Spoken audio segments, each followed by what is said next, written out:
Welcome back. তো চাঁদের পরি পার্ট 4 নিয়ে আসা পড়ছি, তো শুরু করা যাক। সেই সাদা থ্রি পিসটা পরা, চেহারার সেই উজ্জ্বলতা, কফিনের ভিতর কথাকে দেখে আমরা দুজনেই বেশ অবাক হলাম। এই মেয়েটা এখানে আসলো কিভাবে, কিছুই তো মাথায় ঢুকছে না। আমি কথাকে স্পর্শ করে দেখার জন্য হাত বাড়াতেই পিছন থেকে সুহানা আমার মাথায় থাপ্পড় দিয়ে বলল, কি করছিস তুই? আমি বললাম, আরে নেগেটিভ নেগেটিভ ওমেন, আমি দেখতে চাচ্ছিলাম মেয়েটা কি জীবিত নাকি মৃত। সব কিছুতে উল্টাপাল্টা ভাবস কেন তুই? এদিকে আমরা দেখতে পাই খুবই সুন্দর একটা ফুলের বাগান, বাগানের মাঝখানে একটা বড় ডালিম গাছ, গাছের ছায়ায় বসে আছে কথা নামের মেয়েটা আর একজন বৃদ্ধ লোক। কথা বলল, দাদু এখন অন্তত আমার শরীরে আমাকে ফিরে যাওয়ার অনুমতি দাও, ওই দেখো তারা আমার শরীর খুঁজে পেয়ে গেছে। বৃদ্ধ লোকটা বলল, একটু দাঁড়াও দাদু ভাই, ওদের মাঝে একজন যদি তোমার শরীর স্পর্শ করে তাহলেই তুমি নিজের শরীরে ফিরে যাবে। ততক্ষণ পর্যন্ত দেখি ওরা কি করে। ওই ভাই বোনকে তো আমার বেশ পছন্দ হয়েছে। তখন কথা বলল, আমারও ওদেরকে অনেক ভালো লাগে দাদু।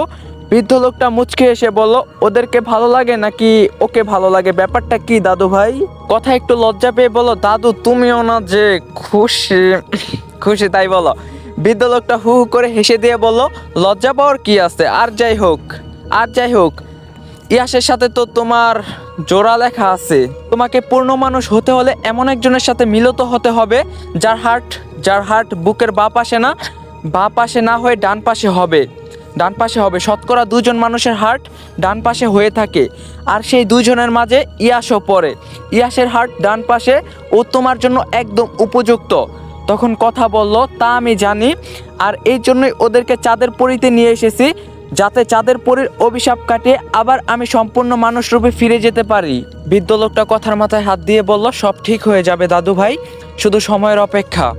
তখন সুহানা বলল, ভাইয়া আমার মনে হয় এটা কথাদের বাড়ি, আমার আর কথাই হচ্ছে চাঁদের পরী। ছোটবেলা মা আমাকে চাঁদের পরীর গল্প শুনিয়েছিল, যদিও আমার পুরো গল্পটা মনে নেই। যা মনে আছে তা হলো একজন জিন রাজকুমার পৃথিবীতে ঘুরতে এসে একজন মানব মেয়ের প্রেমে পড়ে যায়। তাই সেই রাজকুমার মানুষ রূপ ধারণ করে মানব মেয়ের কাছে দেখা দেয়। মানব মেয়ের নামটা আমার মনে পড়ছে না। আস্তে আস্তে তারা অনেক ভালো বন্ধু হয়ে যায়। বন্ধুত্ব থেকে তাদের সম্পর্ক প্রেম পর্যন্ত গড়ায়। ওইদিকে জিনের রাজা এ ব্যাপারে কিছুই জানতো না। রাজকুমার সবার অগোচরে মানব মেয়েকে বিয়ে করে নেয়। মানব মেয়ে তখনও জানতো না তার ভালোবাসার মানুষটা একটা জিন রাজকুমার। একদিন জিন রাজা তার ছেলের এই সম্পর্ক জেনে যায়, এই কর্ম সম্পর্কে জেনে যায়। রাজা অনেক রাগান্বিত হয়ে রাজকুমারের লোহায় খাঁচায় বন্দি বানিয়ে ফেলে এবং দুইটা রাক্ষসকে পাঠায় মানব মেয়েকে মেরে ফেলার জন্য। তখন মানব মেয়েটা ছিল সন্তান সম্ভবা। মানব মেয়েটা পেটে সন্তান আসার পর সে বুঝতে পারে এটা কোনো সাধারণ বাচ্চা না, কারণ বাচ্চাটা পেটের ভিতর থাকাকালীনই তার সাথে কথা বলতো, তাকে মা বলে ডাকতো, তাকে সকল বিপদ আপদে সংকেত আগেই দিয়ে দিত। রাজা যে দুইটা রাক্ষসকে পাঠিয়েছে মানব মেয়েকে মারার জন্য, সেই খবর আগেই তার পেটের বাচ্চা বলে দিয়েছে। এই পর্যন্ত বলে সুহানা আর কিছু মনে করতে পারলো না। আমি জিজ্ঞাসা করলাম, তারপর কি হলো? গাইস, এই ভিডিওটি স্পন্সর করছে 1x। তোমরা তো 1x এর নাম শুনছোই। 1x হলো নাম্বার 1 ট্রাস্টেড সাইট। তোমার যদি ক্রিকেটে জ্ঞান থাকে তাহলে তুমি ক্রিকেট থেকে ভালো টাকা আর্ন করতে পারবা। তোমার যদি ফুটবলে ভালো জ্ঞান থাকে তোমরা ফুটবল থেকে ভালো টাকা আর্ন করতে পারবা। এছাড়াও সেখানে অনেক প্রকার গেম আছে যেটা খেলে তোমরা টাকা আর্ন করতে পারবা। এবং আমার প্রোমো কোড ইউজ করে ফার্স্ট ডিপোজিটে 200% বোনাস পেয়ে যাবা। সাথে আছে আইফোন 14 প্রো ম্যাক্স জেতার সুযোগ। সো লিংক থাকবে পিন কমেন্টে।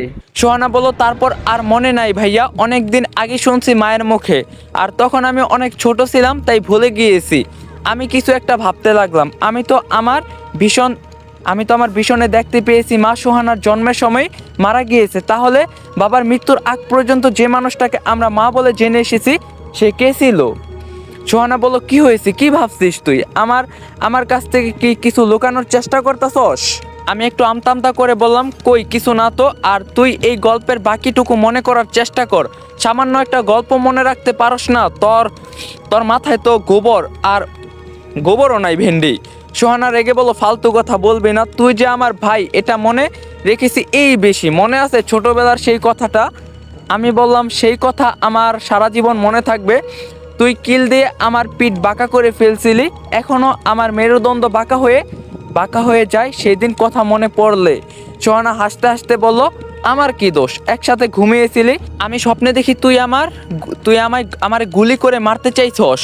আমি কিছু না ভেবে তোর একটা লাগিয়ে বসি, সত্যি সত্যি সেটা লেগে যায় কে জানতো। তখন আমি বললাম, খুব মহৎ কর্ম সম্পাদন করিয়েছেন আপনি, এখন আমাকে আমার কাজ করতে দিন, চেক করে দেখি মেয়েটা জীবিত নাকি মৃত। এই বলে আমি কথার গায়ে হালকা করে স্পর্শ করতেই কথার শরীর নড়ে উঠল। আমি একটু ভয় পেয়ে পিছিয়ে গেলাম। হঠাৎ কথা চোখ মেলে তাকিয়ে উঠে বসে পড়লো এক ঝাটকায়। আমি নিজের হাতের দিকে তাকিয়ে বললাম, আমার হাতে এত শক্তি, মৃত মানুষকে জীবিত করে ফেললাম। কথা কফিন থেকে উঠে এসে আমার সামনে দাঁড়িয়ে বলল, আমি মৃত না, গাধা। সোহানা বলল, তুমি কিভাবে জানলে আমার ভাইয়া একটা গাধা? ভাইরাল হয়ে গেল নাকি? আমি সোহানার দিকে চোখ বড় করে তাকিয়ে বললাম, আমি গাধা? তখন সোহানা বলল, তুই নিজেই যেহেতু বললি তাই আমি মেনে নিলাম, যা। তখন আমি বললাম, চুপ থাক বেন্ডি। তাকিয়ে দেখলাম কথা মিটিমিটি হাসছে আমাদের ঝগড়া দেখে। তখন আমি বললাম, এই আপনি হাসছেন কেন? সেদিন আমাদের দুজনকে কি খাইয়ে বেহুশ করে তারপর উধাও হয়ে গিয়েছিলেন, কে আপনি, সত্যি করে বলেন। তখন কথা বলল, আমি তোমাকে সত্য দেখানোর জন্যই ওই খাবার খাইয়েছিলাম। আশা করি অনেক কিছু জানতে পেরেছো। আমি সোহানার দিকে তাকিয়ে দেখলাম ও জিজ্ঞাসা সুলভ দৃষ্টিতে আমার দিকে তাকিয়ে আছে। আমি আমতা করে বললাম, না, তেমন কিছু জানতে পারিনি। আপনি কে সেটা আগে বলেন। এতটুকু বুঝেছি আপনি আমাদের মতো সাধারণ কোনো মানুষ না। কথা হেঁটে গিয়ে জুজুকে কোলে নিয়ে আদর করতে করতে বলল, আমি চাঁদের পরি, এই বাড়িতেই আমি থাকি, তবে সব সময় না। তখন আমি বললাম, তার মানে আপনি আমাদেরকে এই বাড়িতে নিয়ে এসেছেন, তাই না? প্রথম যেদিন আপনার সাথে ধাক্কা লাগলো ভুলবশত, সেদিনই আমি এই বাড়িটা দেখতে পেয়েছিলাম। আপনি তাহলে আমাকে এই বাড়িটা দেখিয়েছিলেন। কথা কোনো উত্তর না দিয়ে সিঁড়ি বেয়ে নিচে নামতে লাগলো জুজুকে নিয়ে। আমি বললাম, সোহানা চল আমরাও নিচে নামি, ওর সাথে দেখি ও কোথায় যায়। দুজন দুজনের দিকে হাঁ করে তাকিয়ে আছি, কারণ আমরা যেদিক দিয়ে প্রবেশ করছিলাম বাসায়, সেখানে এখন দরজা আছে। কথা সেই দরজা খুলে হেঁটে বের হয়ে যাচ্ছে। আমিও খুশি হয়ে তাড়াতাড়ি দৌড়ে ঘর থেকে বের হয়ে গেলাম। অবশেষে আমরা চাঁদের পরি থেকে বের হলাম। তখন কথা বলল, আবার ফিরে আসতে হবে এখানে। এখন বের হয়ে গেলাম, কারণ রাতে এই বাসায় একটা শানসুন পরিণত হয়। রাতের বেলা এখানে থাকা মানে মৃত্যু। তাই রাত হওয়ার আগেই তোমাদের বের করে আনলাম। আবার সকালে আসতে হবে। এদিকে দেখা যাচ্ছে বাড়ির ভিতর থেকে একটা কালো ছায়াটার আগে গড়গড় করতে করতে জানালা দিয়ে তাকিয়ে আছে ওদের চলে যাওয়ার দিকে। কথা একবার পিছনে তাকিয়ে হালকা মুচকি হাসি দিল। এতে করে কালো ছায়াটা রাগে চিৎকার করে উঠল। তখন আমি বললাম, এই বাড়ির রহস্য কি আসলে? কথা বলল, সে অনেক লম্বা কাহিনী, পরে কখনো বলা যাবে। আমার ব্যাপারে তোমাদের সন্দেহ দূর করে দিচ্ছি। আমি হলাম অর্ধেক মানুষ আর অর্ধেক পরী। আমার মা ছিল একজন মানুষ আর বাবা ছিল জিন, তাই আমার জন্ম এভাবেই হয়েছে। সোহানা বলল, ভাইয়া, এটা তো আমাদের মায়ের বলা সেই গল্পের মতো তাহলে। কথা একটু অবাক হয়ে বলল, তোমার মা তো তোমার জন্মের। আমি কথাকে থামিয়ে দিয়ে বললাম, সেসব কথা বাদ দেন, এখন বলেন আপনি আমাদের কাছে কি চান? কেন পরিকল্পনা করে এই বাড়িতে নিয়ে এসেছেন? কথা বলো, সেটা সময় হলে জানতে পারবে। এখন মনে হচ্ছে তোমরা ক্ষুধার্ত, চলো কিছু খাওয়া যাক। সোহানা বলল, হ্যাঁ, তারপর আবার আমরা তোমার খাবার খেয়ে বেহুশ হয়ে পড়ে যাই। কথা হাসতে হাসতে বলল, আরে না, সেটা অন্য একটা কারণ ছিল। ইয়াস জানে কারণটা, এবার আর তেমন কিছু হবে না। তখন আমি বললাম, বেহুশ হই আর যাই হই, আমার এখন খেতে হবে। ক্ষুধায় পেটের ভিতর লিভার কলিজা সবই যুদ্ধ করতেছে। আমরা হাঁটতে হাঁটতে গিয়ে একটা পার্কে বসলাম। কথা বলল, তোমরা এখানে বসো, আমি খাবার নিয়ে আসছি তোমাদের জন্য। এই বলে কথা জুজুকে চুমু খেয়ে সোহানার কোলে দিয়ে চলে গেল। আমি বিড়বিড় করে বললাম, কেন যে বিড়াল হয়ে জন্ম নিলাম না, একটা চুমা খাইতে পারতাম। তখন সোহানা শুনে বলল, থাক ভাই, দুঃখ করিস না, গাধাও কিন্তু একটা উপকারী প্রাণী। তখন আমি বললাম, ফালতু কথা বললে তোর কান ছিঁড়ে ফেলবো আমি। সোহানা উল্টে আমার কান ডলা দিয়ে বলল, আমি হুমকিতে বিশ্বাসী না, প্র্যাকটিক্যাল করতে বিশ্বাসী, বুঝছ? আমি করে বললাম, কান ছেড়ে দে, আর হুমকি দিমু না তো। সরি। সোহানা কান ছেড়ে দিয়ে বলল, আচ্ছা ভাইয়া, এই কথাকে আমার বেশি সুবিধার মনে হচ্ছে না। কোনো একটা গাবলা আছে, ওর প্রতিটা কথায় কেমন যেন রহস্য লুকিয়ে আছে। আমি কান ডলতে ডলতে বললাম, কেন, দেখছস মেয়েটা কত সুন্দরী, পাটের আসরের মতো চুল মেয়েটার, গোলাপের পাপড়ির মতো ঠোঁট, আপেলের মতো গাল, স্টেডিয়ামের মতো কপাল, আর সাপের গর্তের মতো নাক। এত সুন্দরী মেয়েকে তোর সন্দেহ করা উচিত না বোন? সোহানা রেগে বলল, আরে গাধা, আমি ওর আচরণের কথা বলছি। এরই মাঝে কথা ব্যাগ ভর্তি খাবার নিয়ে চলে আসলো। এসে বলল, দুই ভাই বোন মিলে কি ফুসফুস করছো, আমাকে একটু শোনাও, আমি শুনি। তখন আমি বললাম, তেমন কিছু না, আমার বোন আপনাকে। সোহানা আমার মুখ চেপে ধরে বলল, আসলে আমি আপনাকে নিয়ে অনেক প্রশংসা করছিলাম, কিন্তু আমার ভাই সেটা মানতে চাচ্ছিল না। কথা বলল, সেটা আর নতুন কি, ছেলে মানুষ সহজে কিছু মানতে চায় না। চলো এখন খাওয়া শুরু করা যাক। আমার আমরা দেখলাম কয়েক কয়েক রকমের ভিন্ন ভিন্ন খাবার, সেগুলো থেকে এখনো ধোঁয়া বের হচ্ছে, গ্রান মাতাল হওয়ার মতো অবস্থা। কথা বললো, এগুলো আমাদের রাজ্যে সবচেয়ে প্রিয় খাবার, আমার স্পেশাল অতিথিদের জন্য এগুলো রান্না করি, একবার খেলে সারা জীবন মনে থাকবে। আমি বললাম, তার মানে আমরা স্পেশাল? শুনেই গলে গেল। সোহানার পক্ষ থেকে আপনাকে একটা কিস। সোহানা বুড়ো কুচকে বলল, ফালতু কথা না বলে খাওয়া শুরু কর। আমি বললাম, এক মিনিট, খাওয়ার আগে আমার একটা ইম্পর্টেন্ট প্রশ্ন আছে, সেটা না জানতে পারলে আমার পেটে খাবার খাবে না। কথা বলল, কি প্রশ্ন শুনি। আমি বললাম, আপনি বলছেন আপনি অর্ধেক মানুষ আর অর্ধেক পরী, তাহলে আমি জানতে চাই আপনার কোন অংশ মানুষ আর কোন অংশ পরী। তখন সোহানা বলল, এটাই তোর ইম্পর্টেন্ট প্রশ্ন? তখন আমি বললাম, হ্যাঁ। কথা এবার একটু রেগে বলল, খাবার ঠান্ডা হয়ে যাচ্ছে, তাড়াতাড়ি খেয়ে নাও। আমি আর সোহানা খাবার হাতে নিয়ে মুখে দেব, তার আগে পিছন থেকে কেউ একজন ডাক দিল, ইয়াস, খাবার খেও না। সাথে সাথে চমকে গিয়ে পিছনে তাকিয়ে দেখলাম কথা দাঁড়িয়ে আছে। কথা আমাদের পিছনে থাকলে সামনে কে? মুহূর্তেই সামনে তাকিয়ে দেখি সেখানে কেউ নেই, আর না কোনো খাবার আছে, সম্পূর্ণ সব কিছু গায়েব হয়ে গেল নিমিষেই। কথা বলল, তোমরা বাসা তোমরা বসো, আমি দেখে আসি ও কে ছিল আর কি উদ্দেশ্য এখানে এসেছিল আমার রূপ ধারণ করে। এই বলে কথা বাতাসের গতিতে ছুটে চলে গেল। আমরা দুজনে এখনো হা করে তাকিয়ে আছি। সুহানা বলল, ভাইয়া এটা কি হলো? আমি বললাম, ভেন্ডি, একই প্রশ্ন আমার, এটা কি হলো? সোহানা আমার চুল টান দিয়ে ধরে বলল, আজকেই তোকে লাস্ট ওয়ার্নিং দিতাছি গাধার বাচ্চা, আরেকবার যদি আমারে ভেন্ডি কষ তাইলে তোর একদিন আর আমার যে কয়দিন লাগে। আমি বললাম, চুল স্যার, ব্যথা লাগতেছে তো। আচ্ছা আর বলবো না, চুল স্যার বলছি। সোহানা চুল ছেড়ে মাথায় হাত বুলিয়ে চুলগুলো ঠিক করে দিয়ে বলল, আচ্ছা ভাইয়া, আমি যদি মারা যাই তাহলে তুই কি কষ্ট পাবি? আমি এক মুহূর্তের জন্য থমকে গেলাম। ধমক দিয়ে বললাম, এসব কি কথা? তুই মরে গেলে আমি ভেন্ডি বলে কাকে খেপাবো? এমন কথা আর মুখেও আনবি না। তখন সোহানা বলল, ইয়াস, তুই ভালো হবি না তাই না? আচ্ছা শোন, আমি যদি মারা যাই তাহলে তুই একটু কাঁদবি না, আমি তোর হাসি মুখটা দেখে মরতে চাই, তোর মুখের হাসিটাই মানাই, বুঝছস? আমি বললাম, এসব কথার বলার মানে কি? চুপ কর তুই, আরও কত স্বপ্ন বাকি আমাদের। একটা ঢেঁড়সের মতো ছেলে খুঁজে তোকে বিয়ে দিব, তোর বিয়েতে আমি লুঙ্গি ডান্স করব, তোর কিউট কিউট দুইটা ননদ থাকবে, তারা দুজন আমাকে পাওয়ার জন্য ঝগড়া করবে। আরও কত স্বপ্ন, আর তুই কিনা এখনই মরে যাবি। আমার স্বপ্ন পূরণ হওয়ার আগে মরার কথা বললে তোর হাড্ডি গুড্ডি ভেঙে দিব একদম।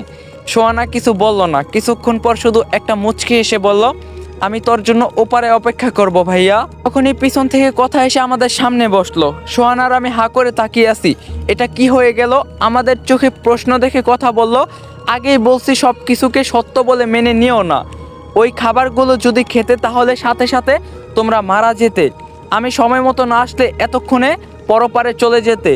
তখন আমি বললাম, আপনি যদি কথা হন তাহলে সে কে ছিল, আর কেনই বা আমাদের মারতে চায়? আমাদের অপরাধ কি? কথা বলল, অপরাধী মরে না, তারা তো বুক ফুলিয়ে পৃথিবীর মাটিতে ঘুরে বেড়াচ্ছে, মরে তো শুধু সাধারণ আর নির্দোষ মানুষগুলো। এই জন্যই কোনো এক মহামানব বলে গিয়েছিল, এমন একটা সময় আসবে যখন যে মারবে সে জানবে না কেন সে তাকে মারলো, আর যে মারা যাবে সে জানবে না কেন সে মরে গেল। আমি যেহেতু অর্ধেক মানুষ আর অর্ধেক পরী, তাই আমার পরবর্তী চন্দ্রগ্রহণের রাতে যে কোনো একটা বেছে নিতে হবে, হয় আমি পুরোপুরি মানুষ হব, না হয় আমি পুরোপুরি পরী হয়ে যাব। আমি এখনও দ্বিধায় ভুগছি কোনটা গ্রহণ করব। সোহানা বলল, তুমি পরী হয়ে যাও তাহলে, তোমার মতো সুন্দরীদের পরী হলেই মানাবে। আমি সোহানার দিকে তাকিয়ে দাঁত কামড়ে বললাম, ভেন্ডি, বড় ভাইয়ের কপালে কেন লাথি মারতাছস? কথা মানুষ হলেই ভালো হবে। কথা হাসতে হাসতে ব্যাগ থেকে খাবার বের করলো। এবার খাবার হাতে নেওয়ার আগে আশেপাশে পিছনের সামনে ভালো করে তাকিয়ে নিলাম, অন্য কোনো কথা আবার এসে বলবে নাকি খেও না। তখন কথা বলল, আর ভয় নেই, এবার খেতে পারো। আসলে এমন কেউ আছে যে চায় না আমি এই অর্ধেক জীবন থেকে মুক্তি পাই, সে সব সময় আমাদের বাধা দেওয়ার চেষ্টা করবে। আমি খাবার খেতে খেতে বললাম, সে কে? আর আপনার সাথে আমাদের ভাই বোনদের কী সম্পর্ক? আপনারা মানুষ বা পরি হওয়ার জন্য, আপনার মানুষ বা পরি হওয়ার জন্য আমরা দায়ী নাকি? আমাদেরকে কেন মারতে চান? সুহানা বলল, ভাইয়া এটা কেমন কথা? তুই না কথাকে পছন্দ করস, ওর জন্য না হয় তুই দুই একবার নিজের জীবন দিলি, তাতে তাতে আর এমন কি? কথা মিটি হাসছে এটা শুনে। আমি বললাম, আরে ভেন্ডি, জীবন দুই একবার কেমনে দেয়? আর কে বলছে আমি ওনাকে পছন্দ করি? আমি তো শুধু। সোহানা বলল, আমি তো শুধু কি ভাইয়া? আমি বললাম, চুপ থাক, আর আপনি বলেন কি রহস্য লুকিয়ে রেখেছেন? কি হচ্ছে আমাদের সাথে? এরই মাঝে জুজু দৌড়ে চলে গেল রাস্তার দিকে। সোহানা খাবার মুখে নেই, উঠে জুজুর পিছনে গেল। জুজু দাঁড়া, কোথায় যাচ্ছিস? জুজু দাঁড়া বলছি।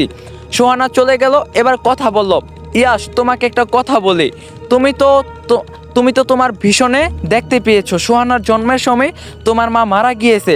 এখন নিশ্চয়ই তোমার মনে অনেক প্রশ্ন, তোমার মাকে নিয়ে।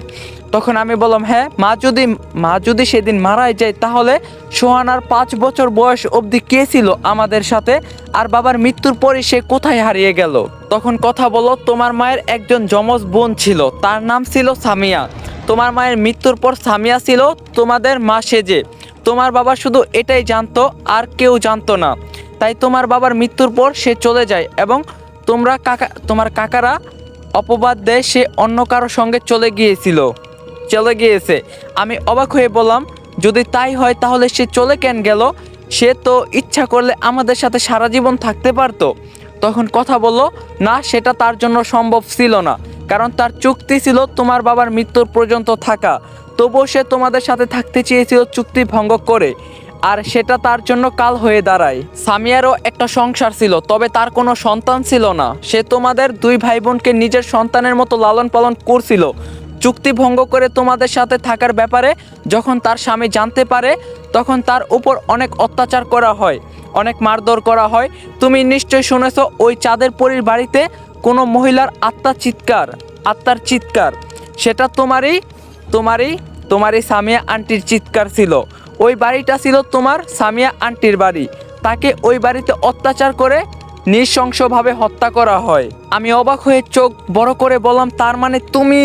কথা বলো, হ্যাঁ, আমি তোমার সামিয়া আন্টির মেয়ে, আর আমার বাবাই ছিল সেই জিন রাজকুমার যার গল্প সোহানাকে ছোটবেলায় শোনানো হতো। তখন আমি বললাম, তার মানে জিন রাজকুমার যেই মানব মেয়ের প্রেমে পড়ছিল সে ছিল সামিয়া আন্টি? তাহলে সে জিন রাজকুমার সামিয়া আন্টিকে মারলো কেন? আর কিসের চুক্তি হয়েছিল সেই দিন? কথা কিছু বলতে যাবে তখন রাস্তার ওপাশ থেকে সোহানা ডাক দিল, ভাইয়া, জুজুকে পেয়েছি, ও একটা ইঁদুরের পিছনে ছুটে এদিকে চলে এসেছিল। এই বলে সোহানা জুজুকে কোলে নিয়ে রাস্তার ওপাশ থেকে আসছিল। আমি কথার দিকে তাকিয়ে বললাম, সোহানাকে এসব বিষয়ে কিছু বলো না, সোহানা এখন এসব নিতে পারবে না। তখনই এক বিকট শব্দ হলো। আমি চমকে গিয়ে রাস্তার দিকে তাকিয়ে দেখলাম সোহানা হাওয়ায় উড়ছে। আমি চিৎকার করে উঠে দৌড় দিলাম, সোহানা উড়ে গিয়ে খাম্বার সাথে বাড়ি খেয়ে নিচে পড়ে গেল। আমি আমার পুরো শক্তি দিয়ে দৌড়ে সোহানার কাছে গিয়ে দেখলাম ওর রক্তাক্ত শরীরটা কাঁপছে। গাইস, ভাবছিলাম আজকে 30 মিনিটের ভিডিও দেবো, বাট হইল না, ইমার্জেন্সি একটা কাজ পড়ে গেল, তার জন্য যাইতেই হইব। ও এই চাঁদের পরি গল্প আর মাত্র 1-2টা পার্ট হইব, তারপরে এন্ড করে দিম। আর যারা রাফি আমি শুধু তোমার গল্প মিস করতেছেন, তো সেম টাইপের একটা গল্প আসবো, রোমান্টিক সব কিছু মিলায়া, ঠিক আছে? Just wait and see. আর চ্যানেলে নতুন না থাকলে অবশ্যই চ্যানেলটা সাবস্ক্রাইব করবেন, ভিডিওতে লাইক দিতে ভুলবেন না। দেখা হইব নেক্সট পার্ট 5-এ। সবাই ভালো থাকো, সুস্থ থাকো, আল্লাহ হাফেজ। হ্যাঁ, ভিডিওটা লাইক দিও কিন্তু, নাইলে একদম গার্লফ্রেন্ড যাবো।